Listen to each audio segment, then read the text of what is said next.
I sat in the humid silence of the Savannah probate court and watched my brother Benedict explain to a judge why I needed to be locked away. He used words like unstable and danger to herself with the same clinical precision he used in his plastic surgery practice. Behind him, my parents wept into silk handkerchiefs, performing the role of heartbroken aristocrats to perfection. I did not scream. I did not object. I simply touched the small cold recorder hidden in my pocket and remembered the text Benedict sent me hours ago. "We are doing this because we love you." That was the moment I knew. Love wasn't their motivation. It was their alibi. Before I tell you exactly how my brother destroyed himself, in the next 10 minutes, drop a comment and let me know where you are listening from. I want to know who is on the side of the truth. To understand why I sat silent in that courtroom, letting them paint me as a mad woman, you have to go back 3 months to the reading of my grandfather's will. That was the day the polite veneer of the Vance family finally cracked, revealing the rot underneath. We were gathered in the library of the main estate, a room that smelled of old leather and generational secrets. My grandfather, a man who had spent his life collecting beauty to balance out the ugliness of his kin, had left a testament that shocked everyone but me.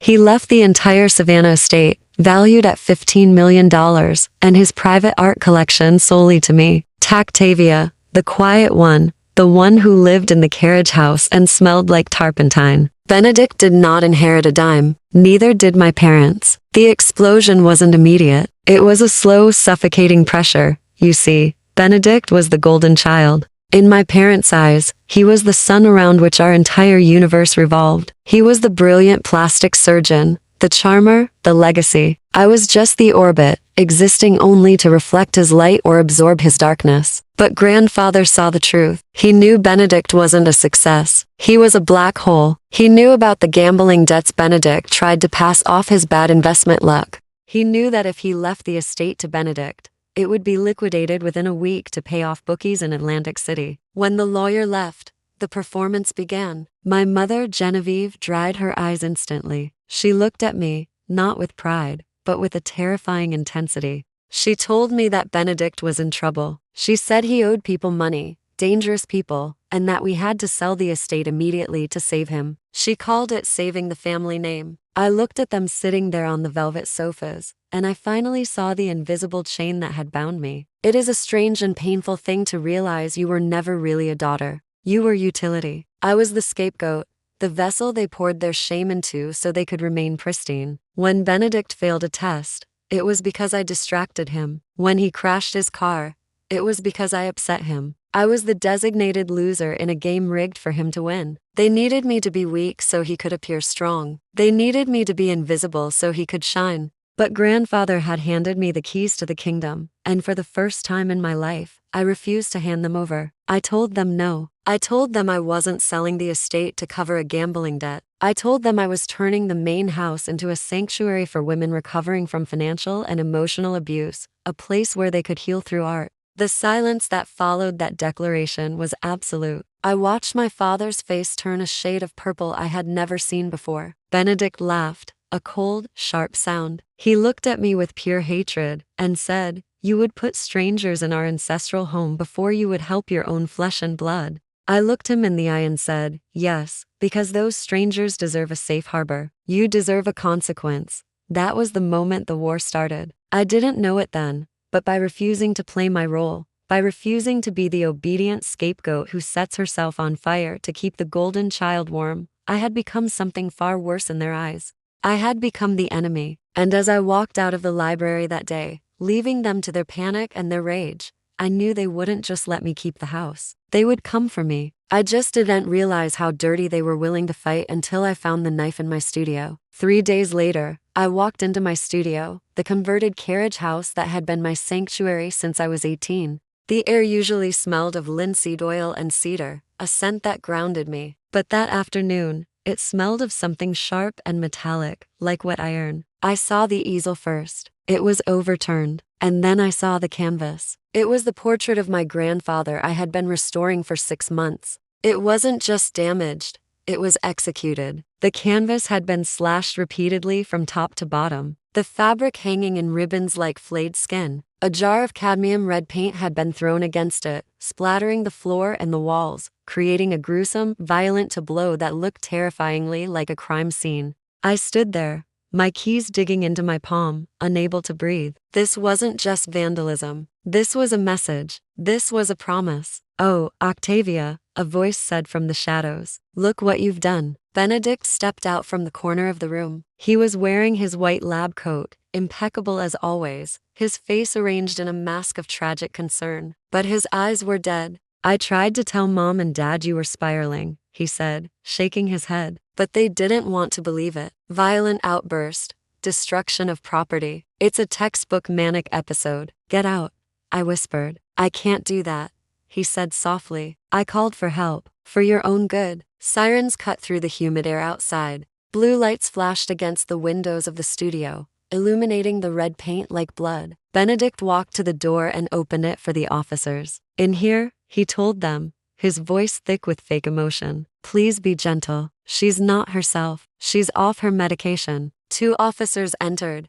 hands on their belts. They looked at the destroyed room. They looked at the red paint splattered on the walls. And then they looked at me standing there trembling, looking for all the world like a woman who had just snapped. Benedict was the respected surgeon, the pillar of the community. I was the reclusive artist in a carriage house. The narrative wrote itself. "Ma'am," one officer said, stepping toward me, "we need you to come with us." He did this. I wanted to scream. He cut the painting. "He's lying." The scream built in my chest, hot and desperate. I wanted to tear at them to force them to see the truth. But then a cold clarity washed over me. This was the trap. This was the sanity defense. I realized in that split second that if I screamed, I proved him right. If I fought, I was the violent, unstable sister he needed me to be. To a stranger, a woman screaming that her doctor brother is framing her sounds exactly like a paranoid delusion. Benedict was counting on my rage. He was banking on me,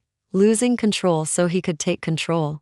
So, I did the one thing he didn't expect. I went gray. I became a stone. I locked my jaw, swallowed the scream, and let my face go completely blank. I didn't argue. I didn't cry. I didn't point a shaking finger at my brother. When the officer reached for my arm, I turned around and offered my wrists. I saw Benedict's smile falter. He wanted to show. He wanted a scene he could describe in court. Later, I gave him nothing but silence. They put me in the back of the cruiser. I watched through the wire mesh as Benedict stood in the driveway looking disappointed. He picked up his phone, probably to call our parents and tell them the tragic news that their daughter had finally broken. The next 72 hours were a study in endurance. The psychiatric hold is designed to break you, to strip you of your agency. They took my shoelaces. They took my phone. They put me in a room with fluorescent lights that buzzed like angry hornets. Doctors came in to evaluate me, asking questions about voices I didn't hear and shadows I didn't see.